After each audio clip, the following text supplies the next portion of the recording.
Hello दोस्तों, कैसे हैं आप सब लोग।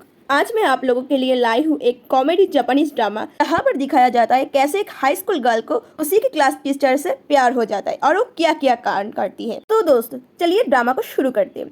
ड्रामा के स्टार्टिंग में हम लोगों को दिखाया जाता है समरुल को, जो हमारा फीमेल लीड है, जो उसके क्रश जिसका नाम रैन होता है उसको फॉलो कर रही थी, क्योंकि आज वो उसे प्रपोज करने वाला था। लेकिन जब वो उसके दिल की बात बताने जा ही रही थी तभी रैन उसको सॉरी बोल देता है, मतलब वो उसे रिजेक्ट कर देता है। समरुल उसका दिल की बात नहीं बोल पाती। रिजेक्शन के बाद वो एक रेस्टोरेंट में जाती है और उसके बेस्ट फ्रेंड को कॉल मिलाती है। वो बहुत सारी खाना खाने लगती है और रो रो कर उसकी बेस्ट फ्रेंड को सारी बातें बोलने लगती है, जहाँ पर वो उसे बोलता है कैसे वो रैन को पसंद करने लगी थी और रैन ने उसके साथ कैसा ट्रीट किया। ये सब बोलते बोलते वो बहुत जोरों से रोने लगती है और उसे याद ही नहीं रहता कि उसने बहुत सारी खाने को ऑर्डर कर दिया। जब बिल देने की बारी आती है वो देखती है उसके पास उतना सारा पैसा नहीं है। वो उसके बेस्ट फ्रेंड को बहुत पैसा लाने के लिए रिक्वेस्ट करती है, लेकिन वो मना कर देता है। और तभी हमारा मेन लीड, जिसका नाम यहाँ पर नहीं बताया गया, उसका एंट्री होता है, जिसे देखने के बाद समरुल बहुत ही शॉक हो जाता है और उसे देखता ही रहता है, क्योंकि वो बहुत ही हैंडसम था। वो समरुल का बिल देकर वहां से जाने लगती है। तभी समरुल को याद आता है और वो उसके पीछे भागने लगती है, उसे थैंक्स बोलता है।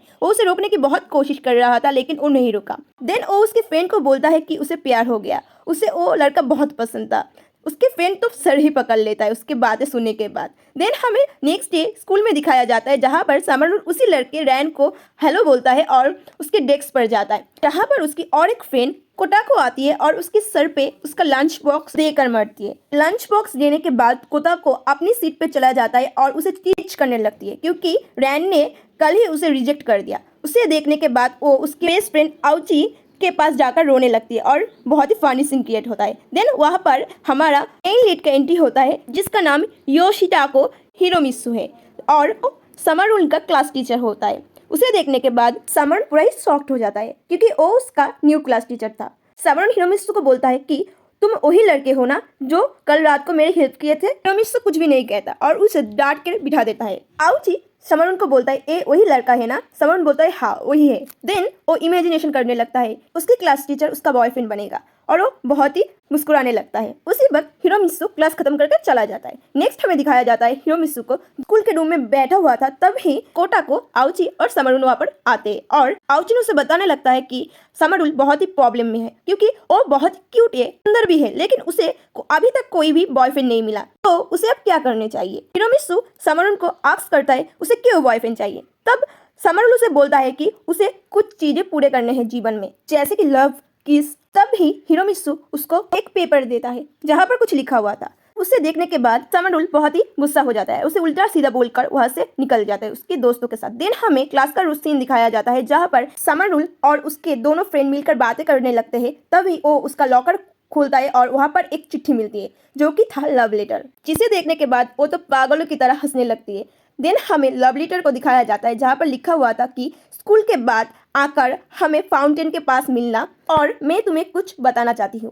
देन हमें दिखाया जाता है कि समरुल बहुत ही अजीब तरह से दौड़कर उस फाउंटेन के पास जाने लगती है। वो पागल की तरह दौड़कर फाउंटेन के पास पहुंचती है, जहां पर एक लड़का उसके लिए वेट कर रहा था, लेकिन हमें उसका फेस नहीं दिखाया जाता है। देन वो लोग थोड़ा देर बातें करते हैं एक दूसरे के साथ। उसके बाद जो लड़का, उसका नाम कावायाशी था, वो उसे डेट के लिए पूछता है, जिसे सुन के वो तो चीखने लगता है। उसके बाद हमें नेक्स्ट डे का सीन दिखाया जाता है, जहाँ पर वो डेट के लिए जा रही थी, लेकिन तभी वहाँ पर हिरोमित्सु आकर उससे पीछे से पकड़ लेता है और उसे खींचता है। देन हमें पता चलता है कि हिरोमित्सु और समरुल एक ही प्लेस में रहता है और वो दोनों एक दूसरे के नेबर से। उसके बाद समरुल वहाँ से दौड़कर निकल जाता है उसके डेट के लिए। देन हमें उस लड़के को दिखाया जाता है, जिसका नाम कावायाशी था। वो उसे हेलो बोलता है।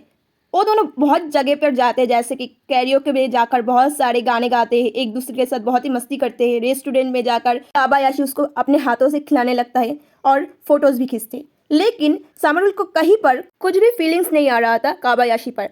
ये सब बातें वो उसकी दोस्तों को बोलने लगता है और रोने लगता है। तभी उसकी दोस्त बॉयफ्रेंड के साथ मिलने के लिए चला जाता है। नेक्स्ट डे स्कूल का सीन दिखाया जाता है, जहाँ पर कावायाशी समरुल को धक्का देता है उसको रिजेक्ट करने के लिए। उसी समय पर हिरोमित्सु वहाँ पर आ जाता है और उसे पानी से निकालती है और क्या हुआ वो सब भी पूछती है। देन समरुल उसे सारे सच बता देता है, सैड फील करने लगती है।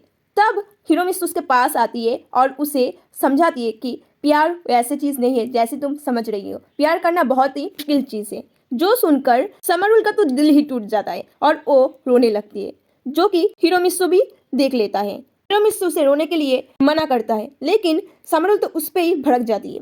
अगले दिन दिखाया जाता है कि समरुल अपने क्लास के सभी का नोटबुक लेकर हिरोमित्सु के पास आती है, और जहाँ पर दो लड़कियाँ हिरोमित्सु को सीड्यूस करने की कोशिश कर रही थी, उसको पटाने की कोशिश कर रही थी, जिसे देखकर समरुल बहुत एक्साइटेड हो जाता है, लेकिन हिरोमित्सु उन दोनों को भाव नहीं देती। तो सब कुछ समरुल चुपके से देख रही होती है। तब हिरोमित्सु उसको अपने पास बुलाती है और सारी की सारी नोट्सबुक देने के लिए बोलती है और उस पर स्टैंप लगाने लगती है। तभी समरुल उसको पूछता है आपको मैथ इतना क्यों पसंद है। वो इतनी फनी वे में बोलती है कि हिरोमित्सु उसके बातें सुनकर हंसने लगती है। वो अपनी हंसी को कंट्रोल नहीं कर पाती। समरुल उसे देखता ही रहता है। बाद हिरोमित्सु समरुल को बोलता है कि वो बहुत दिनों के बाद इतना ज़्यादा हंसी है, जिसे सुनकर समरुल का दिल का तो बुरा ही हाल था। वो डिसाइड करती है कि हिरोमित्सु को अब वो नहीं देखेगी, कभी भी नहीं देखेगी, उसके साथ नहीं बातें करेगी और उसको उसके बारे में सोचेगी भी नहीं। लेकिन वो जो भी सोचता है उसका उल्टा होने लगता है। हिरोमित्सु खुद उसके पास आने लगती है, उससे बातें करने लगती है और उसके पास आने लगती है। वो खुद को कंट्रोल नहीं कर पाती है। एक दिन क्लास में वो उसे समझा रही थी नहीं ऐसा नहीं करना चाहिए। तभी हिरोमित्सु उसके पास आती है और उसको बोलता है कि मेरे रूम में आना। हिरोमित्सु उसको रूम में बुलाकर बोलता है कि तुम क्यों पढ़ाई नहीं कर रहे हो, तुम्हारे अगर नंबर कम आए तो उसका रिस्पॉन्सिबल मुझे लेना पड़ेगा। हिरोमित्सु उसके बारे में इतना सोचता है, ये जानकर उसका तो दिन गार्डन होने लगता है और वो उसके मन में उल्टा सीधा ख्वाब देखने लगता है। तभी हिरोमित्सु उसको पास बुलाती है, उसके पास बिठाती है और उसे समझाती है क्यों तुम्हें बॉयफ्रेंड चाहिए, तुम तो इतनी प्यारी हो, इतनी खूबसूरत हो, इतनी क्यूट हो, तुम्हें अच्छा लड़का मिलेगा। ये सब सुनने के बाद समरुल वहाँ से भागकर जाने लगती है। तभी वहाँ पर बारिश स्टार्ट होने लगती है। अकेले जाना चाहती थी, लेकिन हिरोमित्सु उसको अकेले में नहीं जाने देती। वो उसे उसके पास बुलाती है और वो दोनों भारी बारिश में दौड़ने लगती है एक साथ।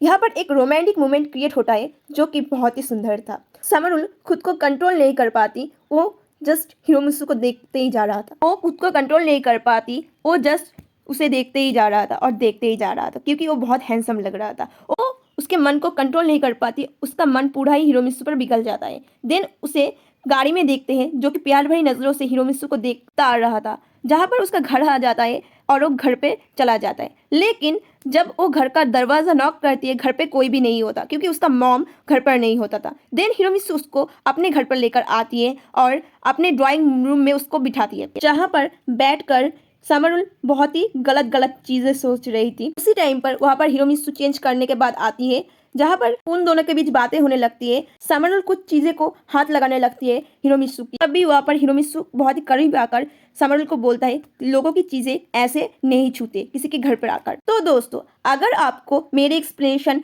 थोड़ी सी भी पसंद आई तो प्लीज़ वीडियो को एक लाइक जरूर कर देना, चैनल को सब्सक्राइब, और अगर आपको इस ड्रामे का नेक्स्ट पार्ट चाहिए तो प्लीज़ कमेंट कर देना। Thank you for watching.